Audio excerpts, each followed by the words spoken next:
சில business trend தான், சில பிஸ்னஸ் லக்ஸரி தான். ஆனால் சில பிஸ்னஸ் மட்டும்தான் மனிதனோட உடம்பு இருக்கிற வரைக்கும் ஓடும். அதில் ஒன்று தான் மெடிக்கல் ஷாப், ஃபார்மசி.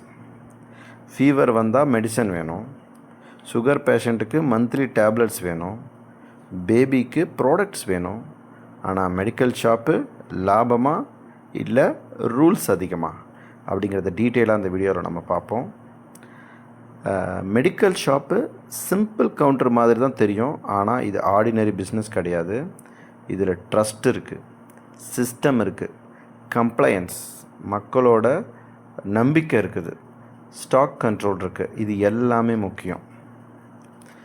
ஏன் இந்த மெடிக்கல் ஷாப் பிஸ்னஸ் ரொம்ப ஸ்ட்ராங் பிஸ்னஸ் அப்படின்னு பார்த்தோமா, இதில் நம்ம பீப்புளோட ஹெல்த் ப்ராடக்டை நம்ம சேல் பண்ணுறோம்.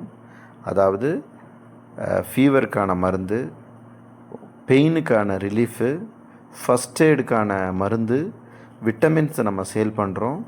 பேபிஸ்க்கான டயப்பர்ஸு, சர்க்கரை நோயாளிக்கான ப்ராடக்ட்ஸு, பிபி ரிலேட்டடான மெடிசனு. ஸோ ஹெல்த் டிமாண்ட் கண்டிப்பாக நிற்கவே நிற்காது. ஸோ அதனால் இது ரொம்ப ரொம்ப ஸ்ட்ராங் பிஸ்னஸ். இதில் இருக்கிற பிக்கஸ்ட் அட்வான்டேஜ் என்ன அப்படின்னா, ரிப்பீட்டட் கஸ்டமர்ஸ். ஒரு டயபெட்டிக் பேஷண்ட் வந்தாங்கன்னா, அவங்க சர்க்கரை மாத்திரை வாங்குகிறாங்கன்னா எவ்ரி மந்த் வந்துடுவாங்க. ஒரு பிபி பேஷண்ட் வந்தாங்கன்னா எவ்ரி மந்த் வருவாங்க. ஒரு ஃபேமிலி சைல்டு ப்ராடக்ட்ஸு வாங்கிறதுக்கு எவ்ரி மந்த் வருவாங்க. ஸோ இது ரெகுலர் ஃப்ளோ நடந்துக்கிட்டே இருக்கும். ஸோ இதுதான் இதில் இருக்கிற பிக்கஸ்ட் அட்வான்டேஜ்.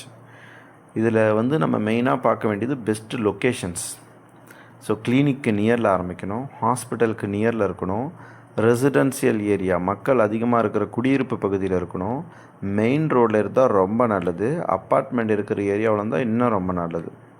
ஸோ இதில் உங்களுக்கு லொக்கேஷன் ரொம்ப ரொம்ப இம்பார்ட்டன்ட். கம்மியான நடந்து வாங்குகிற தூரத்தில் இருந்தால் மிக மிக இது பெஸ்ட்டு ஆப்ஷன். இதில் இம்பார்ட்டண்டான லீகல் ரியாலிட்டின்னு ஒன்று இருக்குது. அதாவது எல்லாருமே இந்த மெடிக்கல் பிஸ்னஸ் ஆரம்பித்து ரன் பண்ணிட முடியாது. ஸோ இதை ப்ராப்பரான ரெகுலேட்டட் பிளேஸஸில் ரெகுலேட்டட் பர்சன்ஸ் தான் வச்சுருக்கணும். ஸோ இதுக்கான ப்ராப்பரான லைசன்ஸ் எடுத்துருக்கணும். குவாலிஃபைடு ஃபார்மசிஸ்ட் ப்ரெசன்ஸ் இருக்கணும்.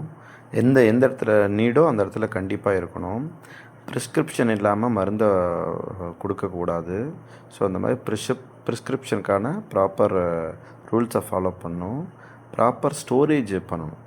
அதாவது நிறைய கெமிக்கல்ஸு இங்கே நம்ம மெடிசனில் நிறைய கெமிக்கல்ஸ் இருக்குது. அந்த கெமிக்கல்ஸ் ப்ராப்பரான ஸ்டோரேஜ், டெம்பரேச்சர் ஸ்டோரேஜில் இருக்கணும். இதில் இருக்கிற உண்மையான ஹானஸ்ட் ட்ரூத் என்ன அப்படின்னு பார்த்தீங்கன்னா, இது நோ சிஸ்டம் பிஸ்னஸ் கிடையாது. இதில் சிஸ்டம் இருக்குது. அதே போல் அந்தந்த ஏரியாவுக்கு தகுந்த மாதிரி லோக்கல் லீகல் கம்ப்ளைண்ட்ஸோடு நம்ம ஒன்று இருக்கணும். ஸோ இது இதில் ரொம்ப இம்பார்ட்டன்ட். ஏன்னா மக்களோட ஹெல்த்தை பேஸ் பண்ணியிருக்கிறதுனால இந்த பிஸ்னஸில் சில லைசன்ஸ் எல்லாம் மிகவும் அவசியம்.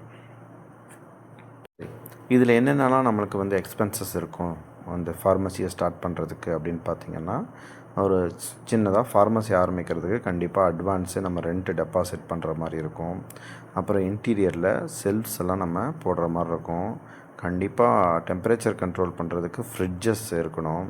அப்புறம் கம்ப்யூட்டர், பில்லிங் மிஷின் கண்டிப்பாக இருக்கணும். இனிஷியலாக நம்ம ஸ்டாக் நம்ம ஸ்டாக் பண்ணி வைக்கணும்.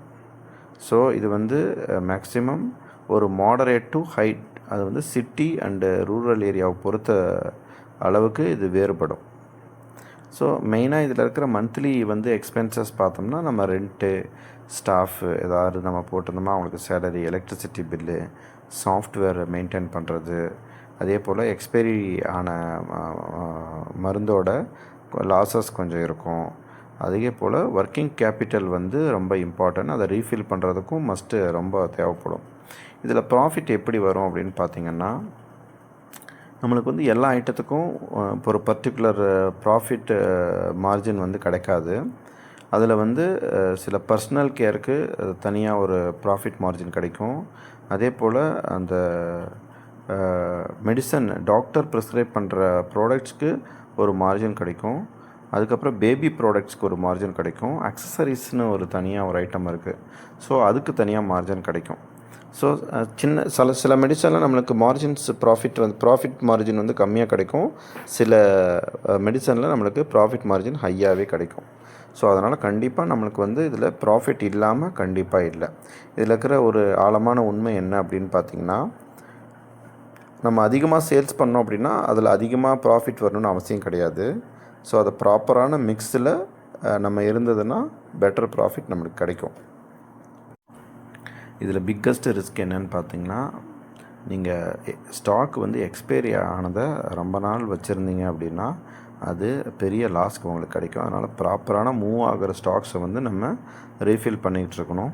ஸோ நம்மளுக்கு வந்து ஈஸியாக எக்ஸ்பைரி ஆகிறத நம்ம அதிகமாக ரீஸ்டாக் பண்ணாமல் அதை மானிட்டர் பண்ணி அதை சீக்கிரமாக நீங்கள் ஃபஸ்ட் கம் ஃபஸ்ட் சர்வுக்கு கொடுத்து அனுப்பணும். அடுத்தது ராங் ஸ்டாக்கை பர்ச்சேஸ் பண்ணி வைக்கிறது. பெருசாக வந்து நம்மளுக்கு மூவ் ஆகாத ப்ராடக்டை சீப்பாக கிடைக்குது, இல்லை ஈஸியாக நம்மளுக்கு அவைலபிளாக இருக்குதுன்னு நாங்கள் அந்த ராங் ஸ்டாக்கை வந்து பர்ச்சேஸ் பண்ணக்கூடாது. ஸோ மணி நம்மளுக்கு வந்து பிளாக் ஆகிடும். அதே போல் பேட் சர்வீஸ், நீங்கள் வந்து கஸ்டமர்கிட்ட ப்ராப்பரான சர்வீஸ் கொடுக்கலன்னா அவங்க ஈஸியாக பக்கத்து கடைக்கு மூவ் ஆகி போயிட்டே இருப்பாங்க. அதே போல் கம்ப்ளையன்ஸ் மிஸ்டேக், நம்ம வந்து சில ப்ராப்பரான மெடிசன் வந்து ஆஸ் பர் ரூல்ஸ் பிரகாரம் நம்ம வந்து அதில் வந்து காம்ப்ரமைஸே பண்ணக்கூடாது. என்ன ப்ராப்பரான மருந்தோ நம்ம வந்து அதை கண்டிப்பாக வாங்கி அதை தான் சேல் பண்ணணும். சில வந்து மார்க்கெட்டில் வந்து செகண்ட் தேர்ட் கேட்டகரியில் இல்லை சீப்பாக கிடைக்குது அப்படின்னு நம்ம அதில் வந்து காம்ப்ரமைஸே பண்ணக்கூடாது. ஸோ இதில் நம்ம சிட்டியில் ஒரு ரூரலில் ஆரம்பிக்கிறப்போ என்ன ஒரு ப்ளஸ் மைனஸ் இருக்குது அப்படின்னு பார்த்திங்கன்னா, சிட்டியில் கண்டிப்பாக நிறைய கஸ்டமர்ஸ் வருவாங்க. உங்களுக்கு கிளினிக்கு ஹாஸ்பிட்டல்ஸ்லாம் நியர்பையில் இருக்கும். டெலிவரி டிமாண்டு அதிகமாக நம்மளுக்கு கிடைக்கும். ஆனால் உங்களுக்கு வந்து அதில் கிடைக்கிற மைனஸ் என்ன அப்படின்னா, சிட்டியில் ரெண்ட்டு ஹையாக இருக்கும். ஈஸியாக பக்கத்தில் நிறைய ஃபார்மசி இருக்கும். ஸோ நிறைய காம்படிஷன் இருக்கும். இதே போல் ரூரல் ஏரியாவில் இருக்கிற ப்ளஸ் என்னென்னா, லோ ரெண்ட்டு தான். அவங்களுக்கு லாயல் கஸ்டமர் கிடைப்பாங்க நிறைய பேர், மறுபடியும் ரிப்பீட்டட் கஸ்டமர்ஸ் நிறையா கிடைப்பாங்க. ஆனால் அதில் இருக்கிற மைனஸ் என்னென்னா, உங்களுக்கு வந்து கிடைக்கிற ப்ராஃபிட் மார்ஜின் கம்மியாக தான் கிடைக்கும். அதே போல் அங்கே க்ரெடிட்ஸ் நிறைய பேர் கேட்பாங்க. அதே மாதிரி நிறைய ஈஸியாக உங்களுக்கு வந்து அவைல் பண்ண மாட்டாங்க. கிடைக்கிற மெடிசனில் ஒரு பாதி தான் வாங்குவாங்க. அதே போல் நிறையா அவங்கக்கிட்ட காசு ப்ராப்பரான இதாக இருக்காது. ஸோ கடன் கொடுக்குற நிலைமைக்கு போகும் ரூரல் ஏரியா சைடு. இதில் இருக்கிற கோல்டன் ஆப்பர்ச்சுனிட்டி என்ன அப்படின்னு பார்த்தீங்கன்னா, உங்களுக்கு ஹோம் டெலிவரி பண்ணலாம். வாட்ஸ்அப்பில் நீங்கள் அந்த ஆர்டரெல்லாம் ரீஃபில் பண்ணி அதை ஷோ காமிக்கலாம். சீனியர் சிட்டிசன்ஸ்க்கு நீங்கள் ரிப்பீட்டட் சர்வீஸ் கொடுக்கலாம். ஹெல்த் எசென்ஷியல் காம்போவை நீங்கள் சேல் பண்ணலாம். பேபி கேர் செக்மெண்ட்டை நீங்கள் தனியாக வச்சு சேல் பண்ணலாம். ஸோ இதெல்லாம் இதில் இருக்கிற பெரிய கோல்டன் ஆப்பர்ச்சுனிட்டி. ஸோ இதில் ஏன் வந்து ஒரு நம்பிக்கையான விஷயம் இருக்குது அப்படின்னா, ஏன்னா ஃபேமிலி வந்து அந்த ஃபார்மசியை பிலீவ் பண்ணுவாங்க. ஏன்னா அவங்க வந்து பல வருஷம் அந்த ஃபார்மசிக்கு திரும்ப வருவாங்க ஒன்ஸ் பிலீவ் பண்ண ஆரம்பிச்சிட்டாங்கன்னா. ஸோ ரொம்ப அர்ஜெண்ட்டில் ஒரு நைட் டைமெல்லாம் வந்து அவங்க ஃபார்மசிக்கு வருவாங்க. ஸோ இதெல்லாம் ஒரு ட்ரஸ்ட்டு வந்து மேட்டர்ஸ் இதில் இருக்குது.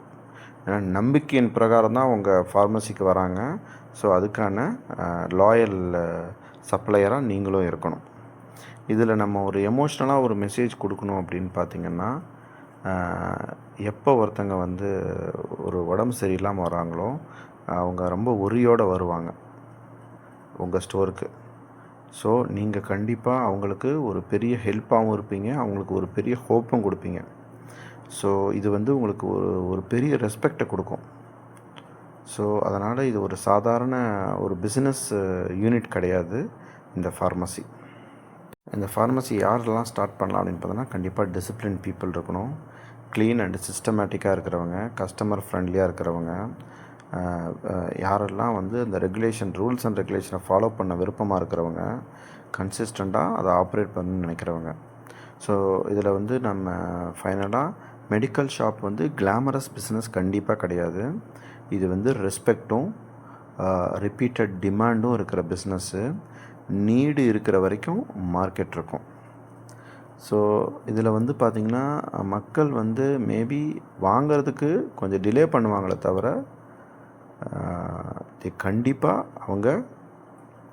கண்டிப்பாக அந்த மெடிசனை வாங்கி தான் ஆகணும்.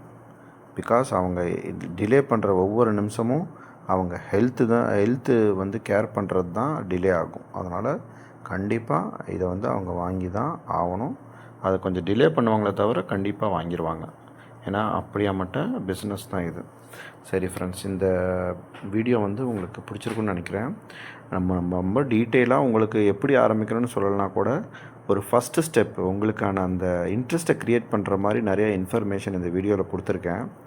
ஸோ இதுக்கு மேலே நம்ம அடுத்த பார்ட்டெல்லாம் இந்த வீடியோவோட கண்டினியூஸ் நம்ம கொடுக்குறப்போ உங்களுக்கு தேவையான full details, proper expense, profit margin இதெல்லாம் நம்ம டீட்டெயிலாக பார்க்கலாம்.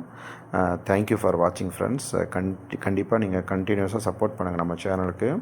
இது கண்டிப்பாக நம்ம சொசைட்டிக்கு தேவையான உங்களுக்கு தேவையான வீடியோஸை தான் நம்ம போட்டிருக்கோம். பிடிச்சிருந்தால் லைக் பண்ணுங்கள், சப்ஸ்கிரைப் பண்ணுங்கள், உங்கள் ஃப்ரெண்ட்ஸ்க்கு ஷேர் பண்ணுங்கள். Thank you friends. தேங்க்ஸ் ஃபார் வாட்சிங்.